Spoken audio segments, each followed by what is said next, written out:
Hi guys, this is Vidas. And Ausra.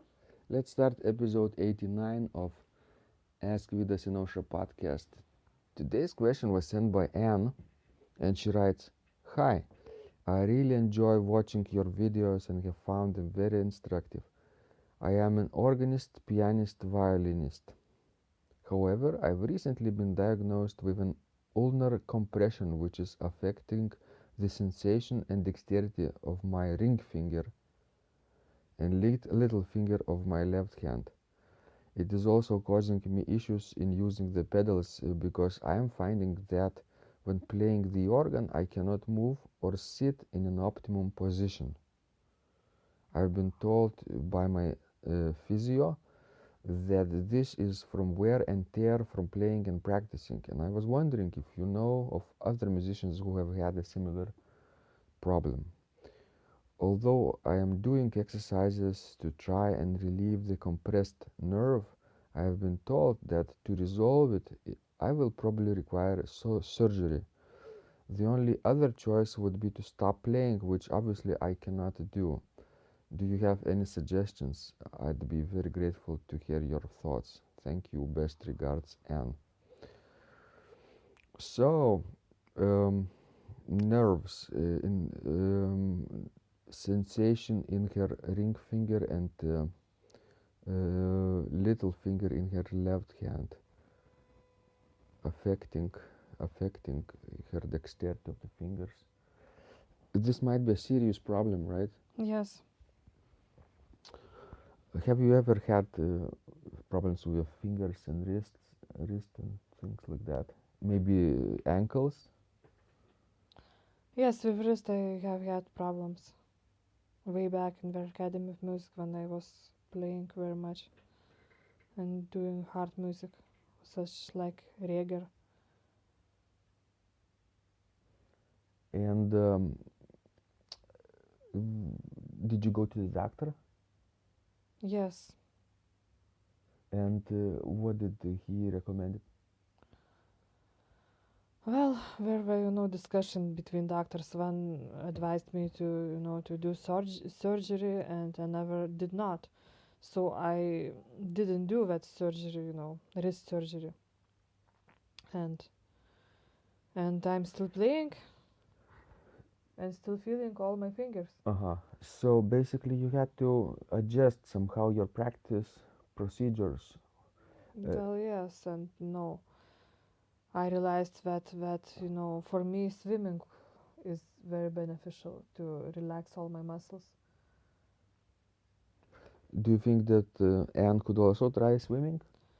Could be, or some other like physical therapy exercises, but I think it's individual for each person.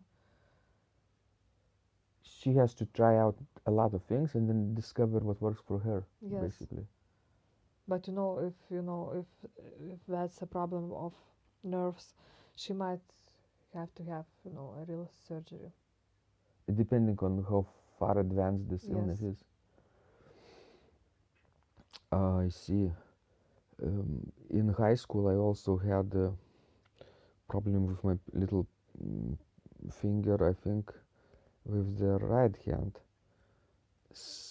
because of playing Scrabble etudes, I think. So at this time, my teacher gave me to play left hand etudes, and I didn't practice with my right hand for 3 months maybe.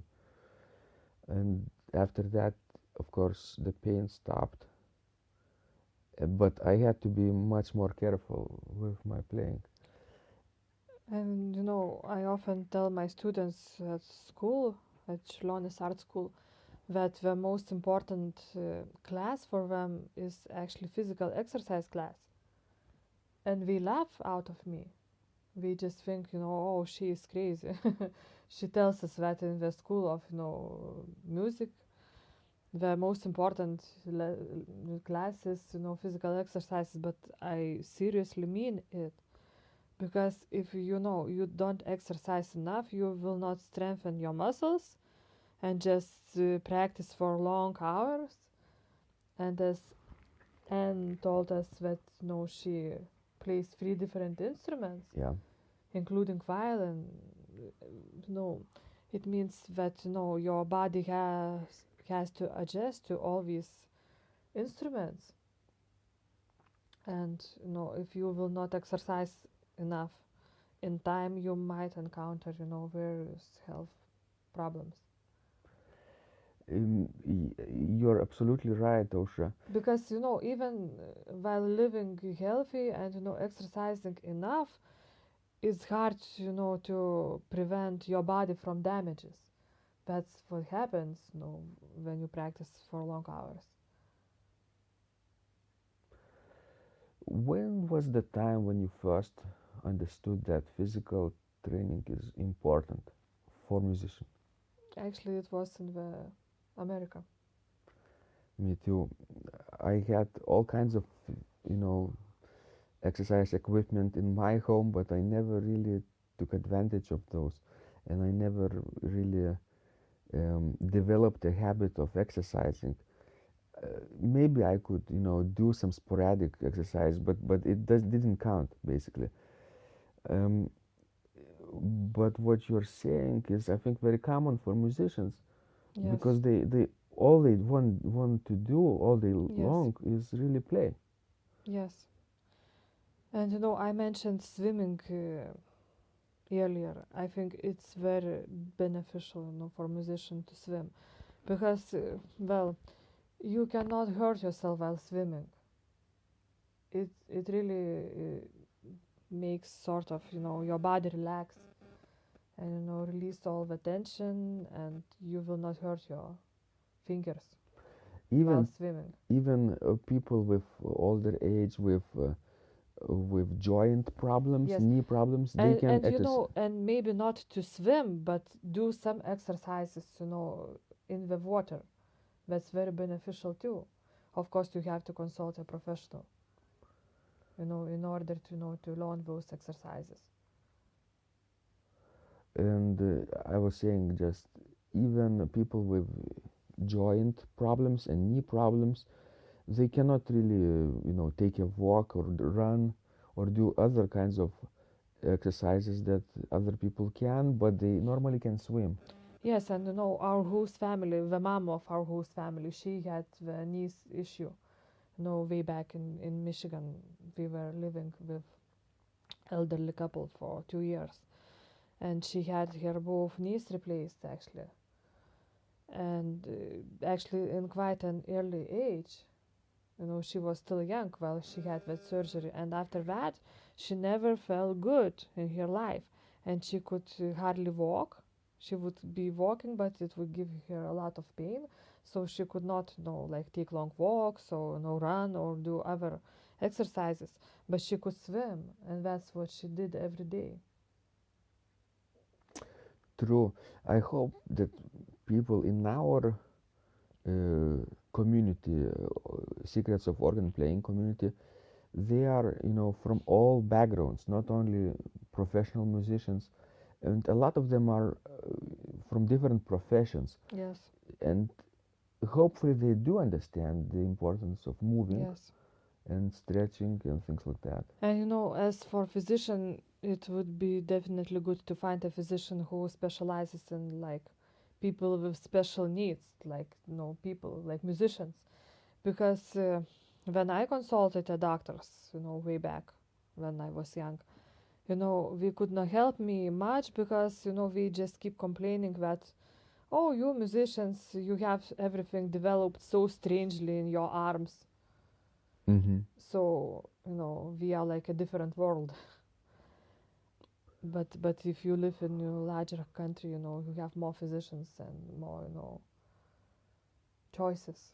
So try to search for a good one, for somebody who specializes in. To sum up, of course, our recommendation, not only you have to consult physician, of course, do some exercises that they recommend, but you have to practice in a different way now. So look at your feeling. Listen to your body, Yeah. basically. Do you really feel pain all the time, or just when practicing for a longer period of time? If that's the case, then maybe you could stop practicing before the pain arises. Yes, Yeah. because you know what Anne wrote about, I think it might be because of a violin. Left hand, you're right, Yes, exactly. I get that feeling, you know, but it's because of playing violin. You might be onto something here. So maybe violin is not very healthy for her in a way that she's currently practicing. Maybe she can practice shorter amount of time and take longer breaks, relax her arm. I remember I once had a student who was, you know, violinist, and she had to actually to graduate, like I think in a couple years, and she started to have hand problems, and she went to doctors, and she was diagnosed with like syndrome, sort of, that she, you know, she already overused her arms. So that's what Anne is talking, wear and tear. And actually she just had to switch her major, and I think she graduated as a composer from our school. I see. And I think she didn't go to Academy of Music later on. She didn't pursue professional musician Yes, career. yes, because of that. I see. Well, as Osha says, listen to your body and consult your physician. That's the best we can advise, right? Excellent. Please, guys, send more of your questions. We love helping you grow in any way we can. We don't always know all the answers, but we sure maybe uh, you know help you understand some of the problems and maybe direct you to a real professional help. Excellent. This was Vidas, And Usha, and remember, when you practice, miracles happen.